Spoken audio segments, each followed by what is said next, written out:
Hello మామ, ఈరోజు చిన్న మూవీ టాపిక్ గురించి మాట్లాడుకుందాం. సో మీరందరూ జల్సా మూవీ చూసే ఉంటారు. సో చాలా మందికి చాలా ఫేవరెట్ మూవీ. నాకు కూడా సాంగ్స్ అంటే, స్టోరీ అంటే చాలా ఇష్టం. ఆ మూవీలో చిన్న స్క్రీన్ ప్లే గురించి మాట్లాడుకుందాం. త్రివిక్రమ్ గారు నిజంగా చాలా ఇంటెలిజెంట్ గా ఆ స్క్రీన్ ప్లేని చాలా బాగా రాశారు. సో అదేంటంటే, జల్సా మూవీలో పవన్ కళ్యాణ్ గారి పేరు సంజయ్ సాహు. సో ఆ సంజయ్ సాహు అనే క్యారెక్టర్ కి బ్యాక్ స్టోరీ ఒకటి ఉంటుంది. అదేంటంటే, సంజయ్ సాహు వాళ్ళ బ్రదర్ చనిపోతాడు. కొన్ని రోజులకి వాళ్ళ డాడీ కూడా చనిపోతాడు. సో వాళ్ళ డాడీని దహన సంస్కారాలు చేసి మళ్ళీ ఇంటికి వస్తారు. తనతో పాటు తన ఫ్రెండ్ కూడా వస్తాడు. తను సంజయ్ సాహు అనే వ్యక్తి కూర్చొని ఉంటే, నువ్వు ఇక్కడే ఉండు, నేను వెళ్ళి ఏదైనా టిఫిన్ తీసుకొస్తాను అంటాడు. సరే, ఆ టిఫిన్ తీసుకొచ్చిన తర్వాత వాళ్ళ మమ్మీ కూడా చనిపోతుంది. తను బాధగా బయట కూర్చొని ఉంటాడు. తర్వాత వాళ్ళ ఫ్రెండ్ వచ్చి, ఏది ఎక్కడ ఉంది అమ్మ, ఎక్కడ ఉంది అని అంటే, మళ్ళీ మనం శ్మశానానికి వెళ్ళాలరా అంటాడు.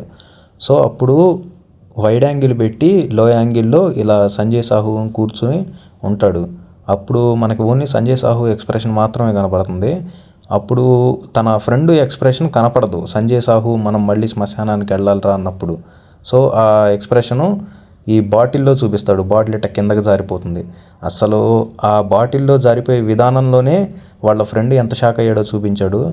నెక్స్ట్ లెవెల్ స్క్రీన్ ప్లే ఇదైతే అసలు ఎక్స్ట్రాడినరీగా మన త్రివిక్రమ్ గారు అయితే చాలా బాగా రాసుకున్నారు. జల్సా మూవీలో మీకే సీన్ ఇష్టమో కామెంట్ చేయండి.